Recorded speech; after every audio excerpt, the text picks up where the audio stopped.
Assalamualaikum warahmatullahi wabarakatuh. Kami dari kelompok 4 Filsafat Hukum Islam akan membahas mengenai sumber, metode, dan teori hukum Islam klasik. Selanjutnya, yang pertama yaitu mengenai sumber hukum Islam klasik. Sumber hukum Islam klasik di sini ada 3. Yang pertama yaitu Al-Quran. Al-Quran merupakan sumber utama dan sumber pokok hukum Islam. Bagi orang Islam tidak diperkenankan mengambil dasar hukum dan jawaban atas problematikanya dari luar Al-Quran selama hukum dan jawaban tersebut dapat ditemukan dalam nas-nas Al-Quran. Yang selanjutnya yaitu Sunnah. Sebagaimana telah dijelaskan bahwa Al-Quran ditinjau dari segi wurud dan subutnya adalah qat'i. Sedangkan sunnah selain yang mutawatir ada juga yang zani al-wurud.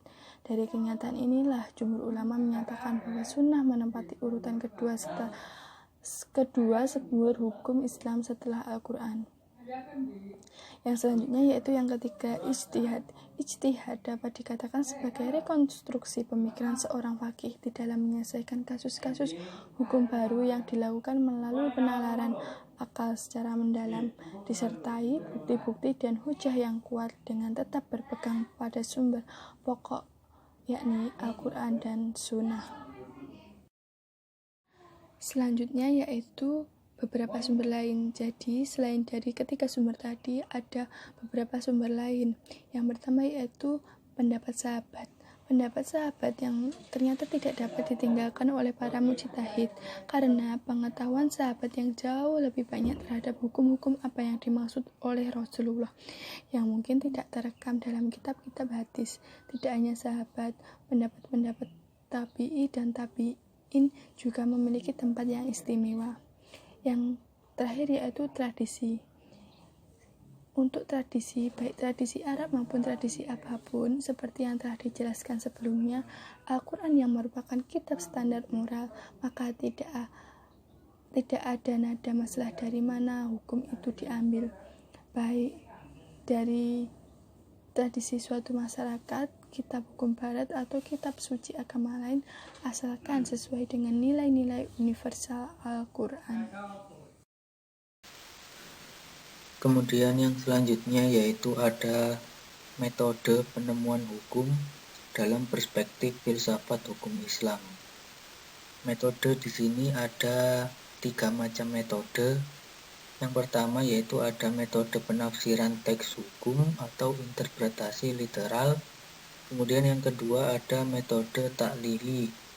Dan yang ketiga ada metode sinkronisasi. Untuk yang pertama yaitu metode penafsiran teks hukum atau interpretasi literal, di mana metode ini yaitu menjelaskan teks-teks hukum Islam yang ada di dalam Al-Quran dan hadis.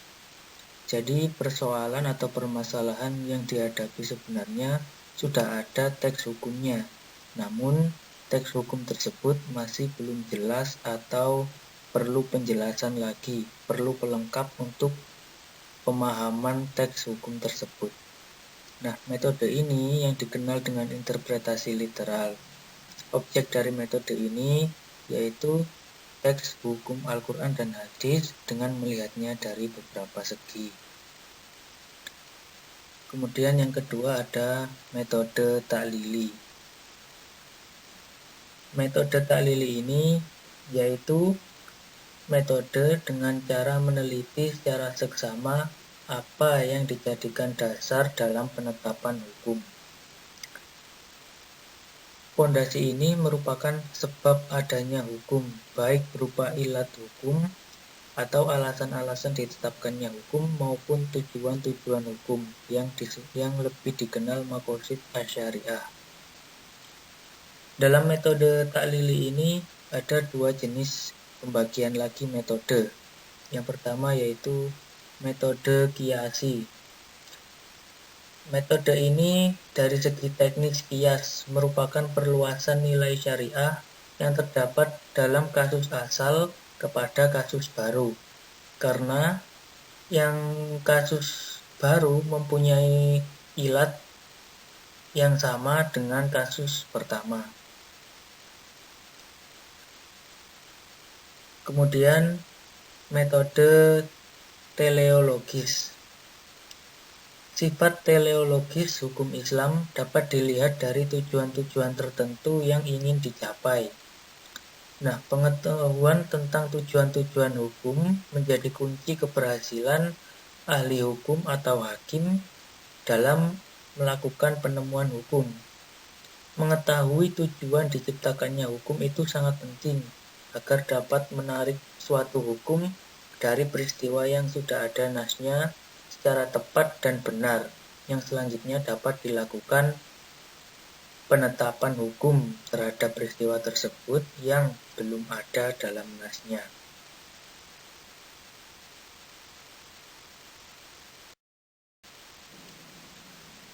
Yang ketiga ada metode sinkronisasi.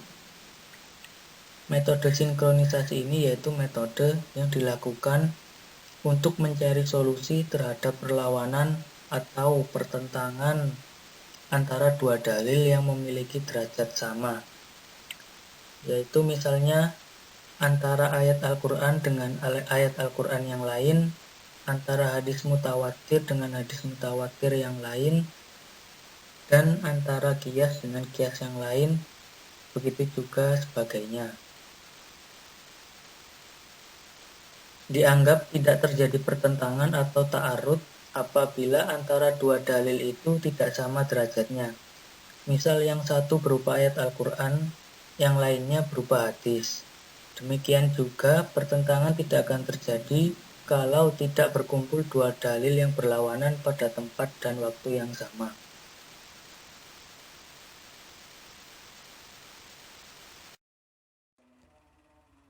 Baik, saya akan menjelaskan mengenai teori hukum Islam klasik.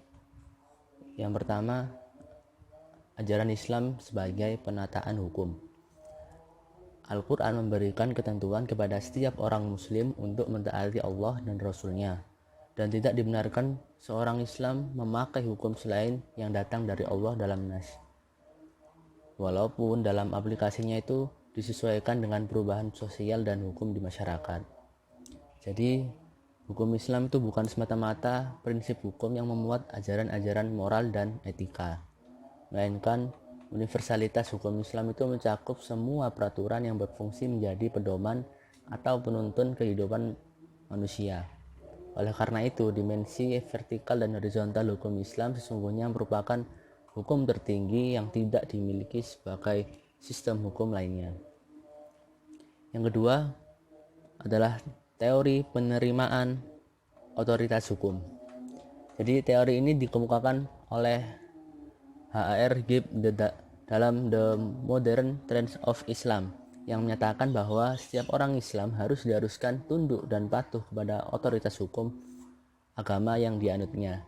Dengan kata lain, bagi orang Islam terdapat kewajiban untuk menjalankan syariat Islam dalam bentuk ketaatan yang universal dan paripurna. Jadi, berdasarkan kepada pandangan Gibbs tersebut, berarti Islam itu dapat dipahami sebagai alat yang ampuh untuk mempersatukan etika sosial masyarakat Islam. Walaupun dalam perkembangan masyarakat dikenal keragaman pemahaman tentang hukum Islam dan sekaligus akan berimplikasi kepada upaya mempertahankan eksistensi hukum Islam yang senantiasa relevan dengan situasi dan kondisi zaman yang terus berubah. Selanjutnya, teori ketiga adalah teori recepti in complexio. Teori recepti in complexio ini diperkenalkan oleh Profesor Mr. Ludwig Wilhelm Christian van der Burg pada tahun 1645 sampai 1927 Masehi, yang menyatakan bahwa bagi orang Islam berlaku penuh hukum Islam sebab ia telah memeluk agama Islam walaupun dalam pelaksanaannya terdapat penyimpangan-penyimpangan. Menurut Van der Burg, hukum Islam itu telah berlaku pada masyarakat asli Indonesia sejak tahun 1885 Masehi, yang diperkuat dengan Regering Reglement dan Hukum Perkawinan dan Kewarisan Islam dalam suatu kompendium Friger tahun 1706.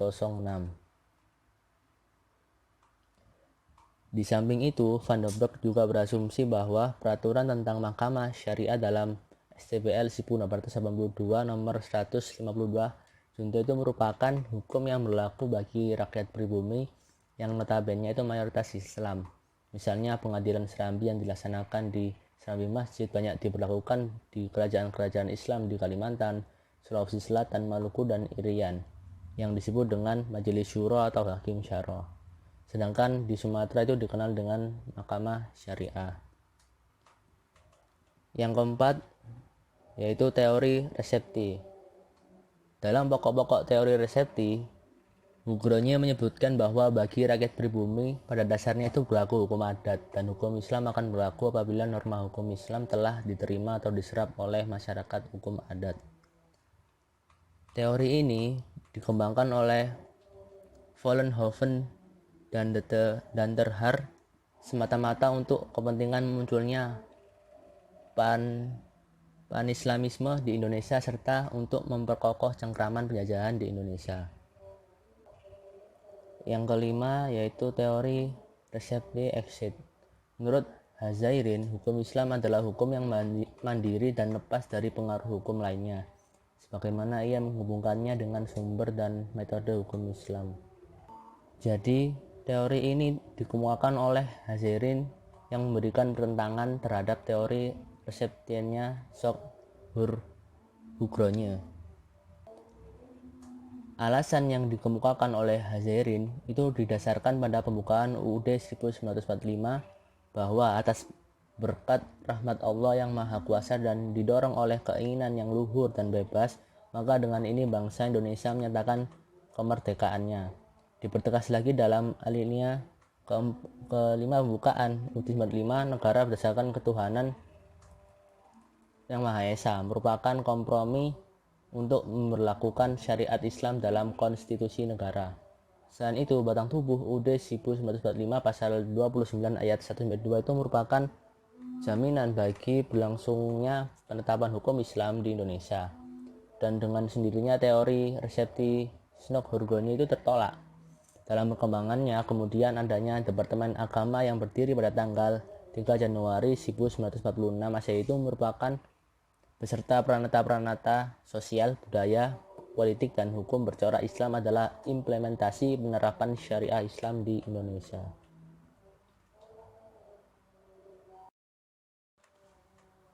Dan teori yang terakhir adalah teori resepti contrario.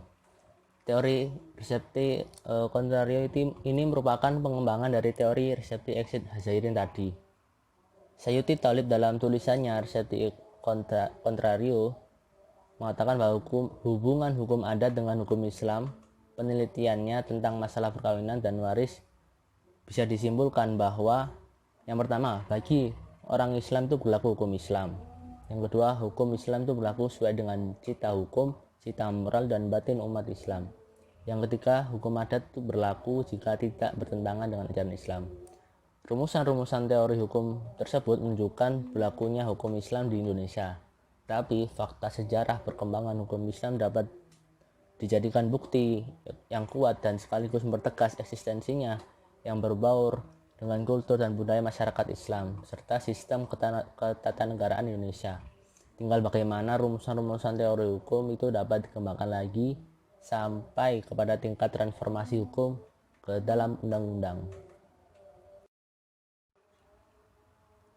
Yang terakhir adalah pepatah kata terakhir dari Mbak Karisma bahwa keberhasilan hanya untuk orang yang mau berjuang. Baik Karisma. Cukup sekian presentasi dari kelompok 4. Kurang lebihnya mohon maaf. Tetap lakukan 3M masa pandemi COVID-19 dengan tetap menggunakan masker, mencuci tangan, menjaga jarak untuk memutus mata rantai penularan penyakit COVID-19. Tingkatkan disiplin dengan membudayakan perilaku hidup bersih sehat agar hidup sehat.